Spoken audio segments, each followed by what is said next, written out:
네, 요한복음 강의를 해오고 있습니다. 오늘은 14번째 시간으로서 요한복음 4장 43절부터 54절까지 말씀 중심으로 간절히 간구하라 라고 하는 제목으로 하나님의 말씀을 함께 상고하고자 합니다.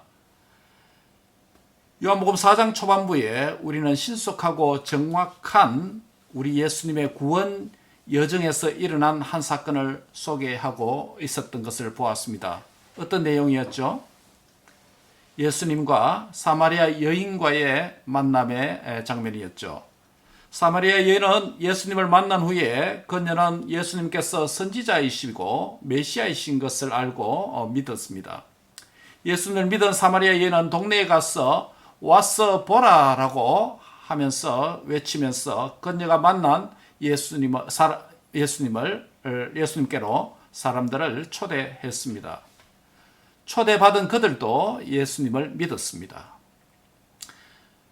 그런데 41절과 42절에 보면 예수님의 말씀으로 말미암아 믿는 자가 더욱 많아졌다라고 말하므로 사마리아 가운데 복음의 진보가 일어났다는 것을 볼 수 있습니다.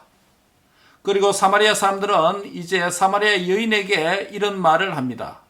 이제 우리가 믿는 것은 너의 전하는 전도의 말로 인함이 아니고 이제는 우리가 직접 친히 예수님으로부터 말씀을 듣고 그분이 참으로 세상의 구주인 것을 알게 되었다라고 고백을 하게 되는데 사마리아 사람들의 더욱더 믿음의 진보의 장면을 보게 되는 것입니다.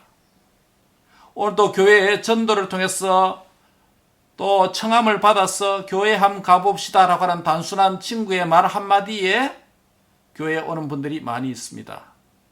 그러나 그런 상태로 머무는 것이 아니라 교회 생활을 통해서 하나님의 말씀을 가까이 하고 예배를 통해서 하나님의 말씀을 듣게 되고 또 개인 경건의 시간을 통해서 성경을 읽음으로 하나님의 말씀을 배우고 깨닫게 됩니다. 그래서 이제는 과거 나에게 전도했던 그 사람의 말 때문에 믿음이 자라는 것이 아니라 이제는 직접 하나님의 말씀을 성령의 역사 가운데 성경을 읽고 들음으로 믿음이 자라가는 성숙한 성도가 되는 것이 교회 생활을 통해서 이루어진다고 할 수 있겠습니다. 사랑하는 성도 여러분, 저와 여러분의 교회 생활을 통해서 하나님의 말씀을 바로 깨닫고 바로 해석하고 바로 믿고 순종함으로 이제는 믿음이 더욱더 진보되는 2021년도가 되기를 주의 이름으로 축복합니다. 오늘 본문은 요한복음 기록 목적이었던 20장 31절에 있는 말씀이 역시 관련되어 있습니다. 요한복음의 기록 목적이 무엇이었습니까? 오직 이것을 기록하면 너희로 예수께서 하나님의 아들이심을 그리스도이심을 믿게 하려 함이고 또 너희로 믿고 그 이름을 힘입어 생명을 얻게 하려 함이다 라고 요한복음 20장 31절에서 말씀합니다. 이것이 요한복음의 기록 목적입니다. 한마디로 요약하면 예수님을 믿어서 생명을 얻게 하는 것입니다. 즉 믿음과 생명의 관계를 보여주는 것이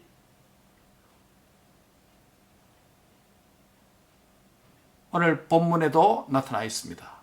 요한복음에 기록된 7가지의 기적 사건들 가운데 가나 혼인잔치에서 물로 포도주를 만든 첫 번째 기적 사건에 이어진 두 번째 기적 사건으로서 보통 왕의 신하의 아들을 고치신 기적이다 라고 이렇게 타이틀을 붙여서 오늘 본문이 읽혀지고 있습니다. 우리는 오늘 이 본문을 중심으로 왕의 신하의 아들을 고치신 이 사건이 현대 그리스도인인 저와 여러분에게 주는 교훈이 무엇인지 두 가지로 함께 상고하고 하나님의 은혜를 받고자 합니다. 첫 번째는 위기 가운데서도 하나님께 나아가서 간구하라고 하는 메시지입니다. 같이 한번 하겠습니다. 위기 가운데서도 하나님께 나아가서 간구하라. 오늘 본문 역시 요한복음의 기록 목적에 부합하도록 예수께서 행하신 일들로 인해서 사람들로 하여금 예수께서 하나님 아들 그리스도이심을 믿도록 하는 것입니다. 그리고 믿어서 생명을 얻게 하는 것입니다. 예수님께서 사마리아에서 이틀을 유하시고 거기서 떠나셔서 갈릴리로 가셨습니다. 예수님의 전도 여정에서 갈릴리에 도착하기 전에 선지자가 고향에서 높임을 받지 못한다라는 말씀을 하십니다. 47절에 따르면 예수님은 유대로부터 갈릴리로 오셨다는 정보를 주고 있습니다. 즉 예수님은 고향 유대 땅에서 환영을 받지 못하고 거부되었습니다. 유대에서는 환영을 받지 못하셨고 높임을 받지 못하셨다는 것입니다. 반면 오늘의 여정인 이 갈릴리에서 많은 사람들이 예수님을 환영하고 영접했습니다. 왜냐하면 명절 중에 지난 명절 기간에 예수님께서 예루살렘에서 행하신 모든 일들을 각처에서 온 지방과 나라에서 온 유대인들이 예수님이 행하신 일들을 보았기 때문입니다. 그리고 그 사람들이 자기 고향으로 돌아와서 이웃들에게, 가족들에게 소문과 설명을 많이 했겠죠. 바로 그런 분이 갈릴리에 오셨으니 많은 인파들이 예수님을 환영한 것입니다. 46절에 예수님께서는 다시 갈릴리 가나로 오셨다는 정보를 주고 있습니다. 이곳은 전에 예수님께서 물로 포도주를 만든 첫 번째 이적 사건을 베푼 곳이죠. 그런데 오늘 본문에 왕의 신하라고 하는 한 무명의 사람이 등장합니다. 그의 이름은 나타나지 않지만은 왕의 신하다. 즉 당시에 헤로드 왕의 신하라는 말입니다. 헤로드 왕의 신하 한 사람이 예수님께서 유대 땅에서 갈릴리에 오셨다는 소식을 듣고 예수님께 찾아옵니다. 첫째는 예수님에 대한 소식을 들은 것이고 두 번째는 예수님께로 왔습니다. 왜냐하면 그의 아들이 지금 병들어서 죽어갈 지경에 있었기 때문입니다. 아들이 죽어간다는 것은 아버지에게 큰 슬픔이고 큰 걱정거리가 아닐 수가 없습니다. 그래서 47절에 내려오셔서 내 아들의 병을 고쳐주소서라고 예수님께 간청을 올리고 있습니다. 여기서 내려오다는 말은 갈릴리 가나 지역은 지형적으로 높은 곳에 있고 그리고 가버나움은 호수 곁에 있기 때문입니다. 좀 낮기 때문입니다. 그래서 내려오셨어. 여기서 이 왕의 신하는 자신의 아들이 병들어 죽어갈 점에 세 가지 연속적인 행위를 한 것을 요한이 이 본문을 자세하게 묘사해 놓고 있습니다. 첫 번째는 무엇입니까? 첫 번째 행위는 왕의 신하는 예수님의 방문 소식을 들었습니다. 즉 듣는 행위입니다. 이것은 예수님이 단순히 갈릴리에 도착했다라고 하는 도착 소식만 들었다는 것을 의미하지 않습니다. 이것은 그가 예수님이 어떤 분이신지 알고 있다라는 것을 의미합니다. 유대와 갈릴리에서 행한 기적들에 대해서 소문이 퍼져서 예수님이 누구신지 두루 알고 있는 상태였습니다. 왕의 신하인 이 사람도 예수님에 대해서 들어서 잘 알고 있습니다.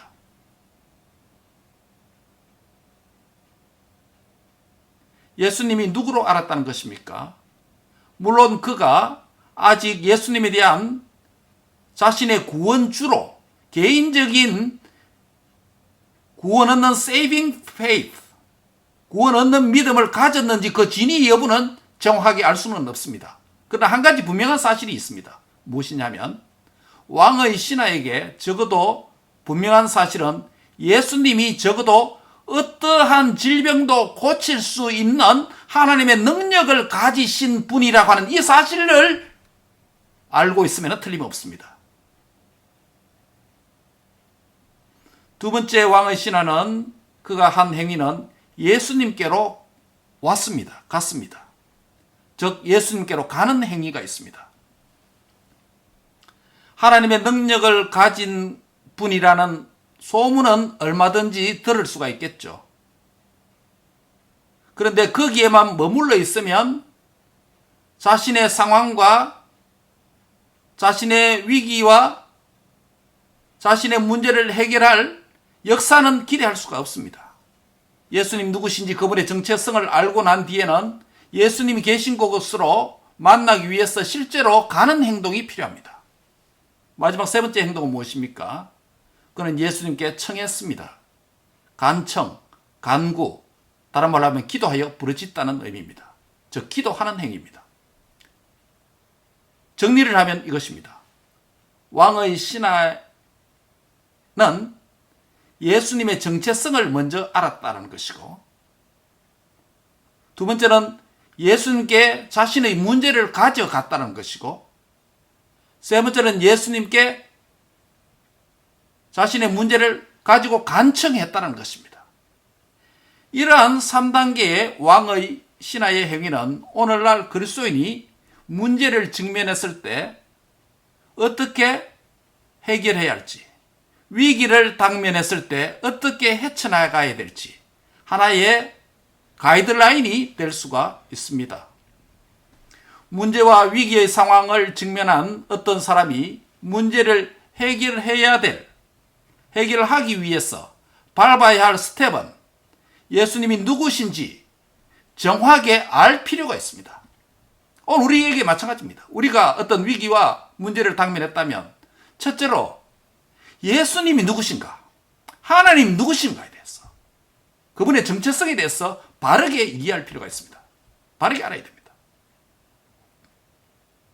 많은 사람이 이 첫 번째 스텝에서 실패합니다. 예수님 곧 하나님의 존재와 그 능력을 바로 아는데 실패하면 문제 해결 자체가 요원합니다. 그렇겠죠? 두 번째 단계는 무엇입니까?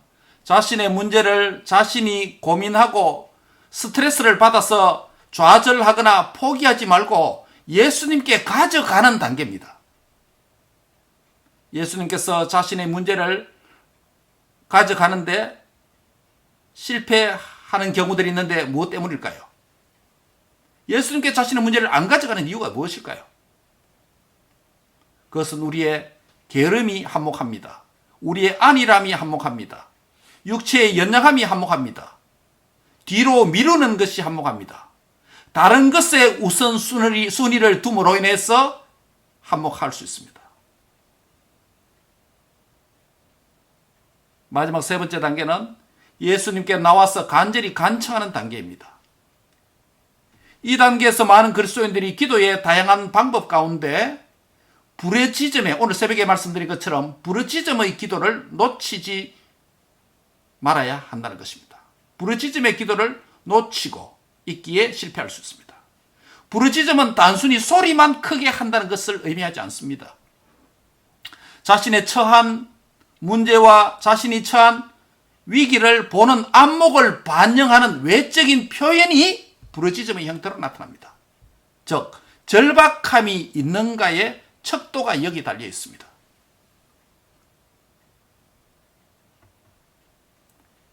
현대 그리스도인이 예수님께 자신의 문제를 가지고 나가지 않는 것, 가는 것에 주저하는 것,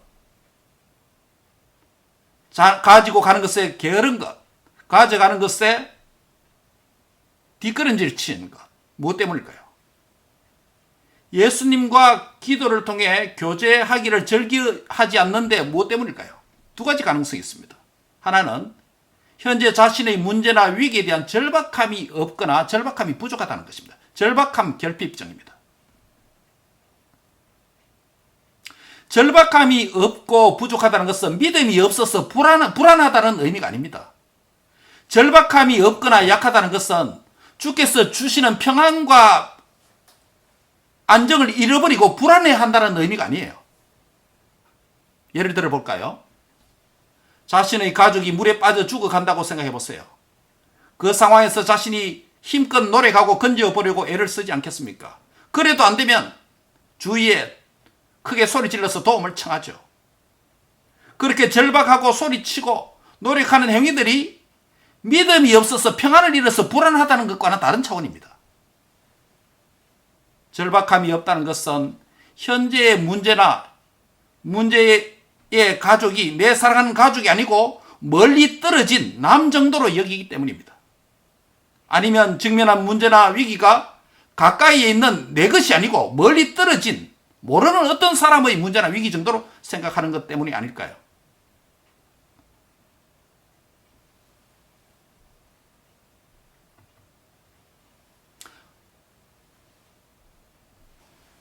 본문 48절에 보면 예수님께서 너희는 표적과 기사를 보지 못하면 도무지 믿지 아니한다라는 표현을 씁니다. 여기서 너희 2인칭 복수 너희는 왕의 신하를 가리키는 말이 아니라 당시에 예수님을 따라다니면서 표적과 기사를 구하는 일반적인 청중들을 의미합니다. 즉 구경꾼 군중입니다. 구경꾼 군중 의식을 가진 자들은 그들에게는 절박함이 없습니다. 왜요? 기적을 베풀면 그거 보고 와 신기하네 대단하다 흥미롭다 엔터테인먼트 수준입니다. 또 그러다 빵 나눠주면 빵 먹고 그 정도입니다. 구경꾼들에게는 절박감이 있을 수가 없습니다.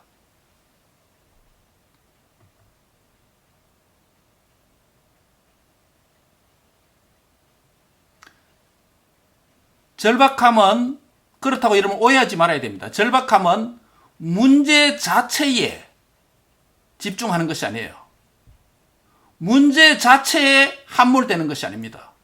절박함 뭐냐면 절박함 가운데서 그 절박함을 해결해 주실 하나님께 집중하는 것. 그게 절박함이에요. 내 문제에 집중하는 것은 절박함이 아니에요. 그거는 안 믿는 사람도 얼마든지 할 수 있습니다. 여러분 생각해 보세요. 세상 사람들이 어려움과 위기를 당했을 때 자신의 문제가 온통 머릿속에 가득 있잖아요. 그 문제를 어떻게 해결할까? 오직 그것밖에 관심 없습니다. 그것이 뭡니까? 신경이 집중되어 있죠. 그것 때문에 스트레스 받는 거 아닙니까? 그래서 그 스트레스를 벗어나려고 온갖 극단적인 일도 하잖아요. 그 문제 자체에 집중하는 것이 절박함이 아니에요. 성경적인 절박함은 문제를 가지고 하나님께 집중하고 하나님께 선택해서 하나님께 집중하는 것이에요. 예, 그게 차이입니다. 하나님께 집중할 때 그 절박함이 주님 보시기에 아름다운 절박함인 것입니다. 하나님과 교제하는 기도의 자리에 나가지 않는 또 다른 이유가 있다면 우리가 의지하는 하나님의 능력을 과소평가하고 있다는 것입니다. 하나님의 능력을 제대로 믿지 않다는 것입니다. 내가 하나님을 믿기는 믿는데 정말 내 문제 이것까지 해결해 줄 수 있는 분인가? 과소평가하는 건다는 것입니다. 그분의 능력과 지혜와 권세를 믿는다면 간구하면 들으신다는 것을 알면 그분께 더 가까이 가는 게 맞겠죠. 믿음의 약함이거나 실천에 있어서 게으름과 안일할 때문에 나갈 수 없다는 것입니다. 나가지 않는다는 것입니다. 그러나 오늘 본문에 등장하는 이 왕의 신하의 경우는 그야말로 절박함으로 무장되어 있습니다. 49절에 보시기 바랍니다. 왕의 신하는 그의 아들의 위급함을 예수님께 아뢰입니다. 주여 내 아이가 죽기 전에 내려오소서. 죽기 전에 내려와 주세요. 죽으면 소망이 끊깁니다. 죽기 전에 오세요. 물론 예수님은 죽어도 살릴 수 있는 분입니다. 그렇죠? 아직 이분이 예수님에 대한 능력에 대해 온전히 알지는 못하고 있습니다. 어쨌든 그는 절박감이 있습니다. 근데 그 절박감 가지고 발 동동 구르는 그런 절박함이 아니라 그 문제를 가지고 예수님께 가져와서 간절히 표현하는 것. 그게 은혜를 받는 절박함입니다. 현재의 상황이 위급합니다. 자신이 생각해 볼 때 소망이 이제 아이가 죽어버리면 끝장나기 때문에 빨리 오셔서 내 사랑하는 아들을 살려주세요.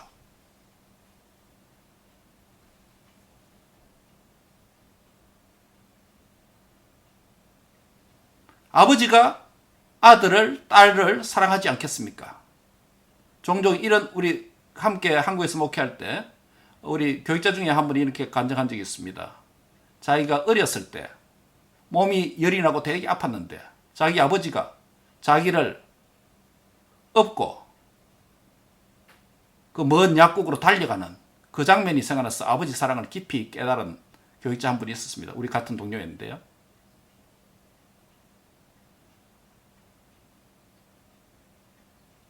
또 다른 전도사 때 제가 전도사를 할 때 우리 부목사님 이야기를 하나 있는데 어머니 사랑은 아주 소소하고 아버지 사랑은 표현을 잘 안 하는데 한번 묵직하게 다가온 적이 있다. 그래서 아버지 사랑을 깊이 깨달았을 때 이렇게 말한 적이 있습니다. 오늘 왕의 신하인 이 아버지가 국정에 몸을 담고 있고 공무원으로서, 요즘 필요하면 국가 공무원으로서 왕의 신하로서 공직에 몸담고 있는 아버지입니다. 근데 그가 가정에서 그 아들에게 얼마나 표현했는지는 모르겠습니다. 그러나 그 공직을 놔두고 자기 아들의 문제를 자신의 밑에 있는 종들도 있고 신하들도 많이 있을 텐데 그가 직접 예수님께 이 문제를 들고 왔다는 것은 무엇을 의미하겠습니까? 예수님이 기적을 베풀면 구경하려는 군중, 구경꾼들의 마인드겠습니까? 구경꾼들에게는 그러한 절박함이 없습니다. 내 사랑하는 아들이기 때문에 자신이 직접 예수님께 온 것입니다. 얼마나 절박함이 있겠습니까? 자신의 공직 수행도 중요하겠죠. 헤로드 왕의 신하로서 업무를 성공적으로 수행하고 공무원 생활을 성공적으로 하는 것도 중요하겠죠. 더욱더 진급되는 것도 중요하겠죠. 그러나 자신의 가정에 있는 자신의 사랑하는 아들의 이 죽음의 문제, 질병의 문제, 이 위기의 문제를 직접 예수님께 가지고 왔습니다. 한마디로 말하면 절박함이 있다는 것입니다.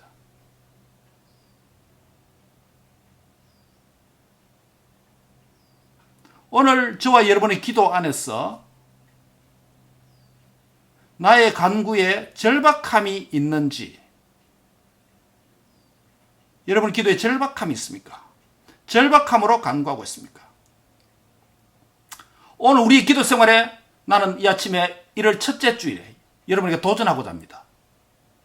나의 기도의 제목에, 기도 생활에 절박함이 과연 있는가? 네.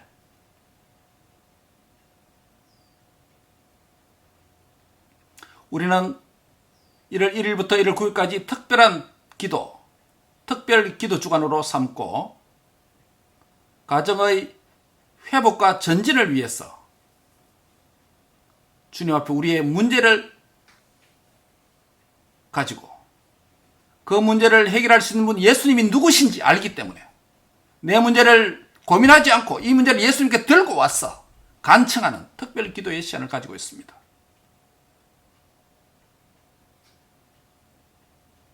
우리는 특설 기도 가운데 특별히 함께 기도하는 부르짖음의 기도를 가지고 주님 앞에 나가고 있습니다. 특별히 우리가 보는 시편들마다 시편 기자가 하나님 앞에 부르짖고 외치고 있습니다. 만약 그들이 자신의 위기와 자신의 문제에만 함몰되었다면 심각한 스트레스에 빠져서 어떨 때는 그 문제가 해결되지 않고 절망하고 낭망하고 좌절하고 우울증에 빠질 수도 있습니다. 그런데 어떻게 시편 기자가 그런 절망적 상황에서 위기 가운데서 어떻게 하나님을 기뻐하고 즐거워한다는 표현을 쓸 수 있습니까? 무슨 소리입니까 이게? 절박함이 위기에 함몰된 절박함이 아니라 그 절박함을 하나님 앞에 갖고 오니까 하나님께서 해결해 주시고 아직 해결도 안 됐는데도 불구하고 시편 기자는 기뻐하고 즐거워한다는 표현을 씁니다. 이 말은 그 절박함이 하나님 앞에서 나타낸 절박함이다라는 것입니다. 그의 차이입니다. 절박함은 문제에 집중하는 것이 아니라 문제를 가지고 하나님께 집중하는 것이 절박함입니다. 이런 절박함이 여러분 기도 생활에 회복되는 은혜가 있기를 바랍니다. 사람은 본능적으로 어려우면 자기 문제에 대해서는 절박함이 다 같습니다. 본능적으로요. 그래서 우울증이 걸리고 절망하고 좌절하는 거 아닙니까?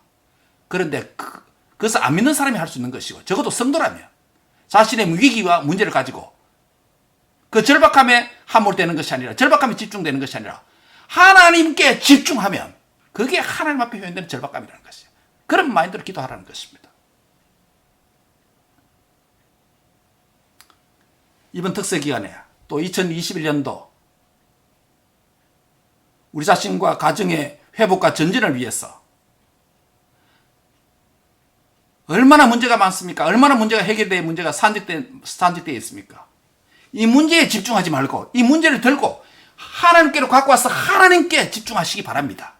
그런 절박함을 여러분 기도로 표현하는 은혜가 있기를 바랍니다. 이것이 우리가 2021년도 첫째 주일날 우리에게 주시는 하나님의 절박한 메시지입니다. 나의 절박함을 해결할 수 있는 절박한 하나님의 간절한 메시지를 여러분께 성령께서 말씀하시는 걸 들으시기 바랍니다. 두 번째로 오늘 이 말씀은 말씀을 믿는 확신으로 담대하게 나아가라는 것입니다.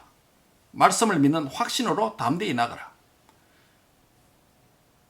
이 절박한 왕의 신하에게 예수님의 응답이 50절에 기록되어 있습니다. 예수께서 이르시되 가라 내 아들이 살아있다 라는 말씀합니다. 죽어간다고 왔는데 뭐 살아있다고 말씀하시는지. 지금 예수님께서 이 치유의 말씀을 하신 곳이 갈릴리 가나입니다. 왕의 신하의 아들이 아파서 죽어가는 자리에 있는 곳은 가브나움입니다.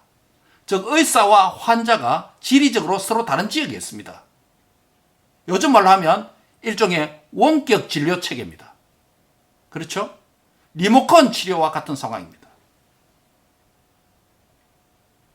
예수님은 지금 갈릴리 가나에 계시고 왕의 신하의 죽어가는 아들은 가브나움에 있습니다.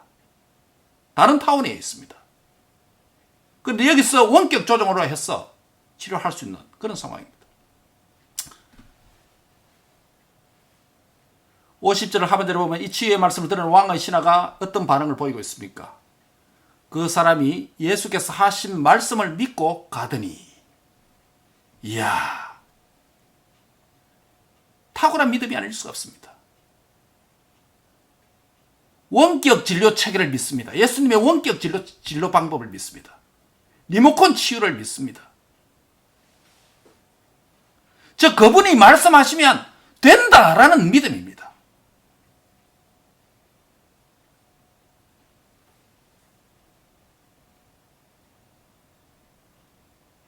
그런데 왕의 신하는 예수님 말씀을 듣고 치유의 말씀을 믿고 가브나움으로 자기 집으로 가는 길이었습니다.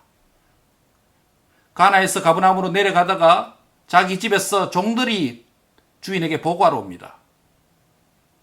이 종들은 주인인 왕의 신하에게 주인의 아들이 회복되어 건강하게 되었다고 하는 기쁜 소식을 전해주기로 온 것 같습니다. 그래서 왕의 신하는 그 종들에게 자기 아들이 치료되어 회복된 시점이 언제인지 묻습니다.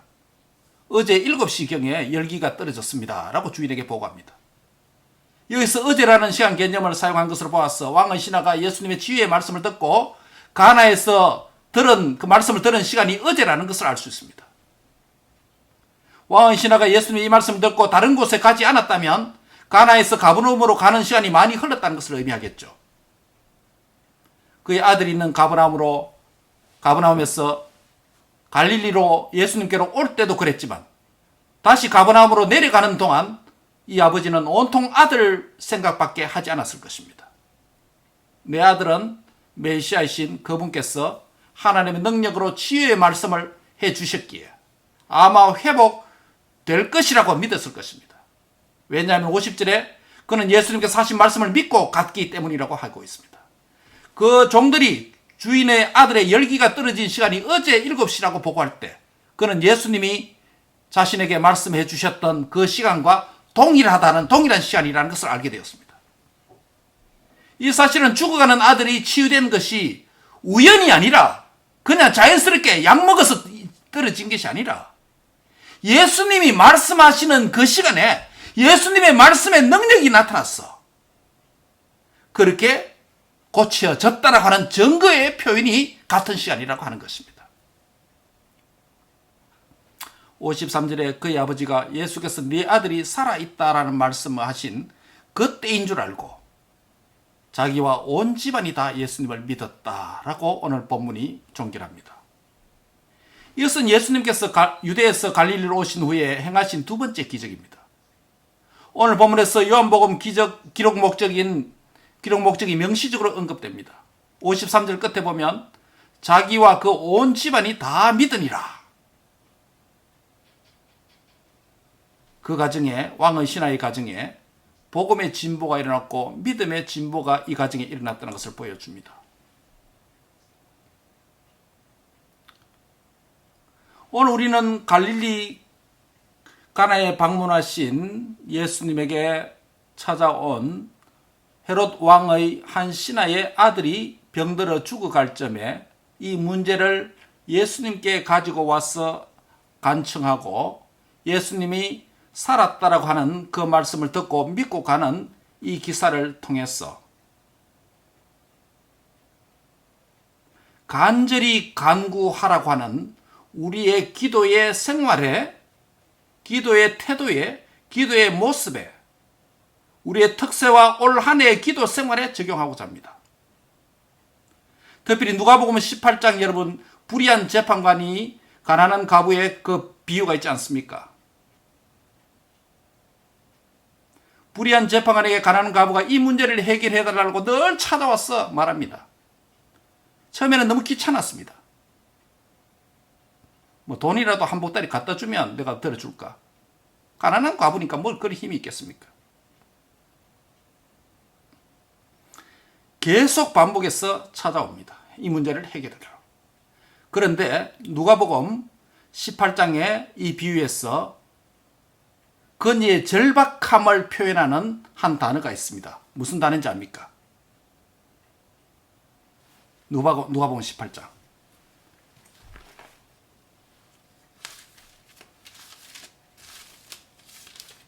원한이라고 하는 단어입니다. 원한. 원한인 단어가 몇 번 사용된지 아십니까? 3절에 원한이라는 단어를 씁니다. 원한을 풀어주소서. 나의 원한을 풀어주소서. 5절에 보면 내가 그 원한을 풀어주리라. 7절에 보면 밤낮 부르짖는 택하신 자의 원한을 풀어주지 않겠나. 원한. 8절에 보면 속히 그 원한을 풀어주시리라.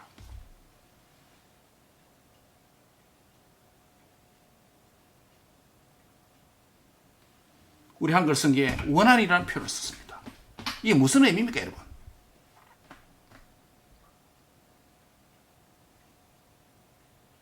기도를 원한이라는 단어로 썼습니다. 그만큼 절박하다는 표현입니다.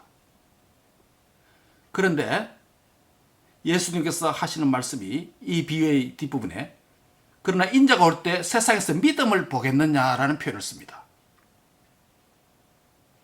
그런데 이 믿음은 일반적인 믿음이 아니에요. 무슨 믿음이냐면 이 문맥 안에서 해석해야 되겠죠. 기도하는 믿음이에요. 다른 말로 하면 기도하면 하나님이 성수에서 응답하신다라고 하는 믿음이에요. 오늘 표현을 쓰면 문제를 안고 예수님께 왕의 신하가 예수님께로 나올 때 가졌던 믿음이에요. 그 다음에 예수님으로부터 말씀을 듣고 난 뒤에서는 자기 가정으로 문제의 진원지로 돌아갈 때의 믿음이에요. 한마디로 말하면 기도에 관련된 믿음이에요. 기도와 기도 응답에 관련된 믿음이에요. 이 믿음을 보겠느냐라는 것입니다. 다시 이야기하면 마지막 때에 자신의 문제를 원한을 품듯이 이런 절박함으로 믿음으로 기도할 자가 있느냐. 예, 절박함이 있습니다. 절박함 없는 사람이 없어요. 자기가 어려우면 다 발 동동 구립니다. 그 절박 말고요. 그것은 자신의 절박함에 함몰되는 것이고 그 절박함을 가지고 하나님께 그 절박함을 나타내는 그런 믿음이 있느냐라는 거예요. 지금. 그게 원한이라는 표현되어 있습니다. 누가복음에서는. 이 믿음을 볼 수 있겠느냐라는 것이에요. 예수님 오실 때. 그래, 우리의 기도가 얼마나 나태하고 아니라고 조금 심각하다면 나의 어려운 형편, 나의 어려운 위기, 나 자신의 위기에 함몰되는 그런 표현이 아니라 이걸 가지고 하나님께 절박함을 표현하는, 하나님께 원한을 품는, 나의 약함을 그분 앞에 자랑하는 그런 역사가 여러분 기도 생활에 회복되기를 바랍니다. 기도 응답 비결이 다른 데 있지 않습니다. 우리 켈빈주의자는 하나님 절대 주권 사상을 굉장히 강조하고 바르게 믿고 있습니다. 그러나 하나님 절대 주권 사상이 알미니안주의처럼 흘러서는 안 되겠지만, 즉 알미니안주의는 하나님 50%, 사람 50% 합석해서 하나님 뜻을 이룬다는 것이 아닙니까? 쉽게 이야기하면. 캘빈주의자는 하나님 100%, 사람 100%예요. 즉 우리가 하나님 앞에 간절히 절박함을 가지고 간절히 부르짖을 때, 우리의 해야 될 일을 할 때 하나님께서 역사하신다는 것이에요. 하나님 절대 주권이라서 최종적으로 가서 결정이지 과정에서 우리는 몰라요. 그렇기 때문에 이 하나님 절대 주권 사상을 기계적으로, 미케니컬리, 기계적으로 이해하는 오늘 얼어붙은 하드 캘비니스트들이 많아요. 현대교회 안에요. 그래서 기도에 게으른 것입니다. 왜? 하나님 다 해주시니까. 할 필요 없다는 거죠. 그렇게 간절히 할 필요 없다. 이 소리예요. 전도 할 필요 없다. 다 된다는 거죠. 그는 그 결과론적인 이야기고, 절대 주권 사상의 기계론적인 이해가 오늘 현대 그리스도인의 기도 생활과 전도 생활과 일상 생활을 망쳐놓고 있습니다.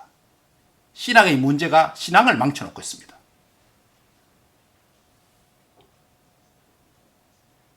간절히 그 절박함을 가지고 기도로 표현해야 된다는 거예요. 그렇기 때문에 뭡니까? 부르짖어야 된다는 것이에요. 하나님 조용히 기도해도 다 알아듣습니다. 심지어 말 안 해도 침묵으로 해도 다 알아듣습니다. 그런데 그 절박함을 하나님 앞에 토해내라는 것이에요. 하나님 그걸 보기를 원하신다는 거예요. 이게 비밀입니다. 기도의 비밀입니다. 기도의 비밀이에요. 얼어붙은 기계론적인 캘비니스트에서 해방돼야 됩니다. 우리 보수교인들이.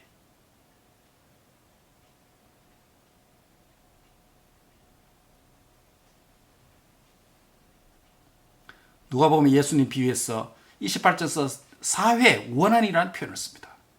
cry겠죠. crying.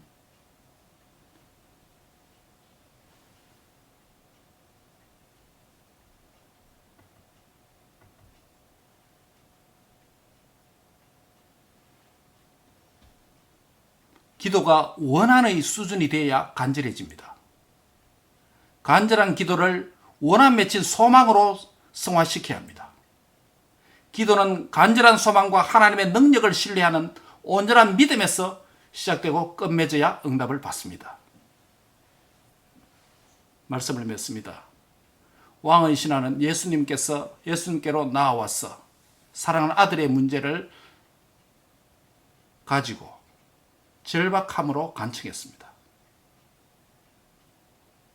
죽습니다. 빨리 와주세요. 라는 것입니다. 그 한마디가 그의 절박함을 담고 있습니다. 예수님과 그분의 말씀이란 믿음이 있습니다. 말씀하시니 그대로 이렇게 떨어졌는데도 가능합니까? 또 다른 게 없습니다. 그의 아들이 치료되고 회복되었다는 것을 돌아오는 과정에 듣게 되어서 알게 되었습니다.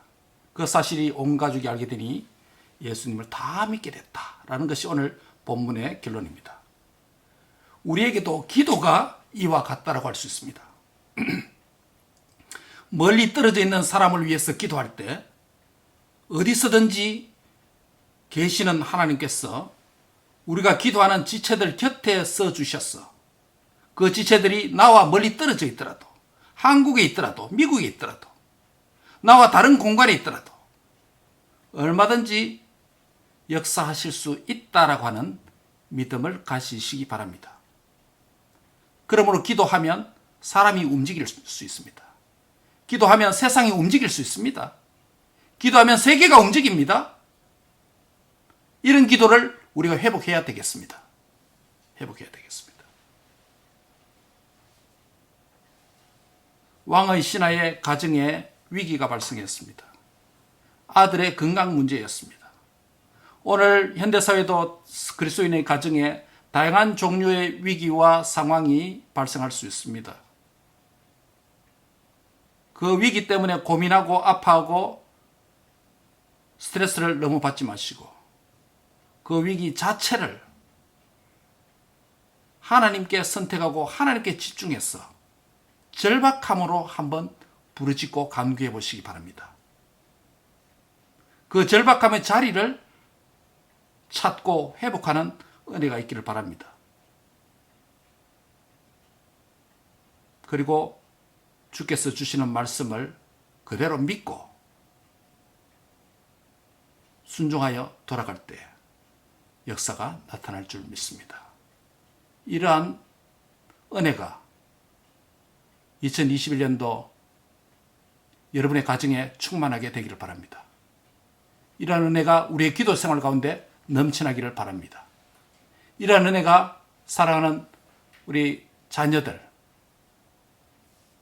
하나님이 누구신지 알고 나의 문제를 그분과 의논하고 그분께 갖고 오면 그분이 해결해 주실 수 있다. 그러나 나에게 간절히 부르짖으면 그분께서 해결해 줄 수 있다고 하는 기도의 응답에, 기도의 훈련이 우리 자녀들에게도 시작되고, 이 젊은 시기에 모든 것이 내 힘과 내 노력으로 되는 것으로 알고 웨스턴 사이어티의 실용주의 이 철학이 학교 교육에 집요하게 반영되어 있어서 그 영향을 받았어. 자기 중심으로, 인간 중심으로, 하나님 없는 불신앙의 교육을 받았어. 과학 철학과 인간의 이성이 강조되는 18세기 이래로 이성주의, 계몽주의 이래로 현대 교육이 전부 다 그 방향에 있습니다. 기적과 기도에 대한 응답이 어디 하나 현대 교육 안에 들어올 여지가 없습니다.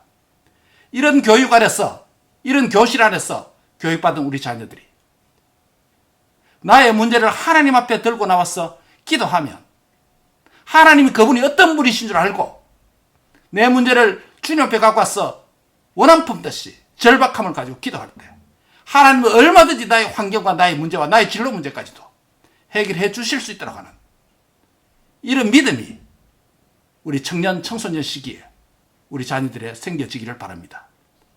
그래서 인생의 미래도 여러분이 수많은 위기와 어려움을 봉착할 수 있을 텐데 그때마다 그 문제 자체로 스트레스 받고 그 문제 자체로 고민하고 그 문제에 함몰돼서 낭망하거나 좌절하지 말고 청년 청소년 시기에 나의 문제를 가지고 하나님 앞에 들고 나가면 그분께서 말씀하시면 해결할 수 있다라고 하는 이런 믿음이 청년 청소년 시기에 잘 바뀐 목과 같이 10년 깊이 바뀌었어.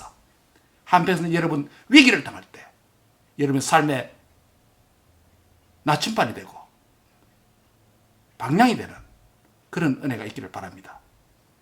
부모 성도 여러분, 우리 가정에 문제가 많습니다. 어떻게 인간 사는 세상에 문제 없겠습니까?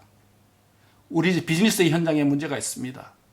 우리의 가정에 문제가 있습니다. 관계의 문제, 물질의 문제, 여러 가지 말하기도 힘든 아픔들도 우리가 다 갖고 있습니다.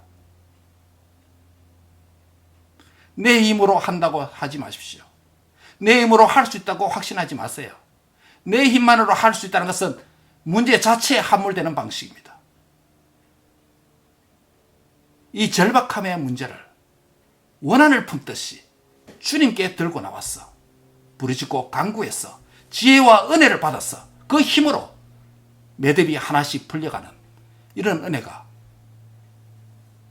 정말 간절히 함께하기를 주의 이름으로 축원하고 축복합니다.